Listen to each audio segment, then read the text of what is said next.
This is The Scoop for Thursday. I'm Lisa Marzilli with the WMNF News headlines. On Tuesday, the state of Florida put 2 men to death by lethal injection. Both were convicted in separate murder cases in the 1980s. WMNF's Daria Mironova reports capital punishment opponents gathered in Pinellas County as the sentences were carried out. Not in our name.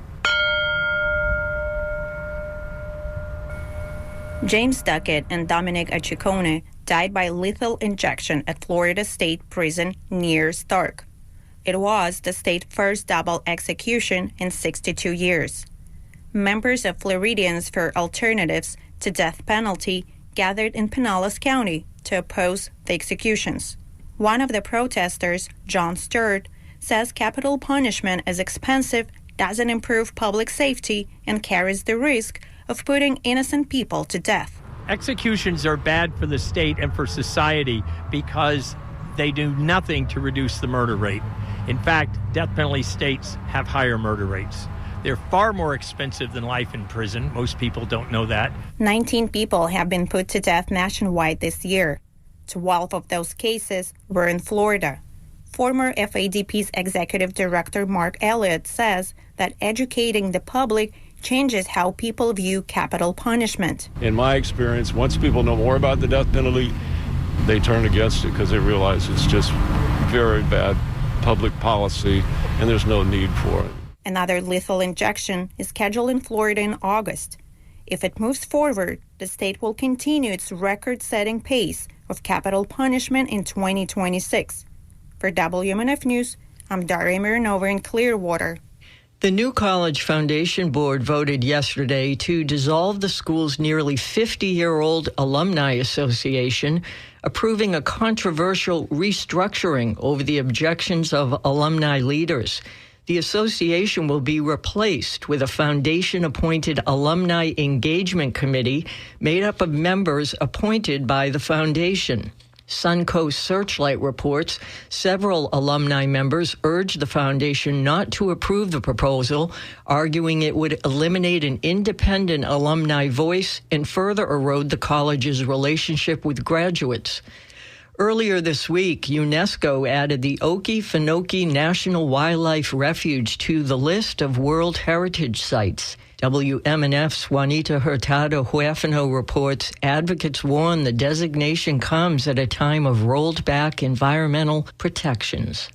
The Okefenokee is the largest blackwater swamp in North America. For Jason Tutoy, senior attorney and Florida policy director for the Center for Biological Diversity, it is one of the sites everyone should visit at least once in their lives. It is a place that I would recommend that anyone who's just interested in the way America used to look centuries and centuries ago, go and witness.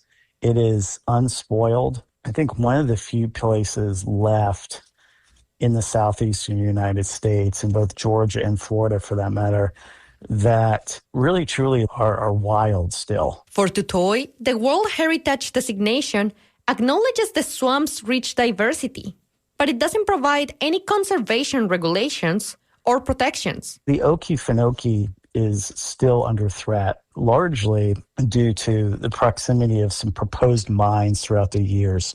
And beginning in the 1990s, there were attempts to mine Trail Ridge, which would have compromised water levels and the water quality of the swamp.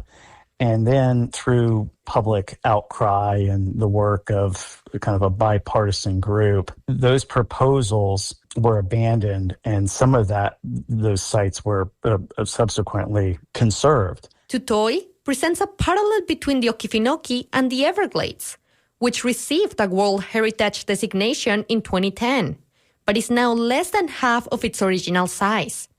Most recently, it was the focal point of an environmental lawsuit due to an immigration detention center that the state called Alligator Alcatraz.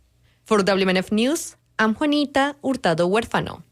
It's going to be cloudy and breezy today with a high of 88 and a 70% chance of late morning to early afternoon rain. Lows tonight will be around 80 degrees And more of the same is on tap for Friday. This is The Scoop, recorded at WMNF Tampa.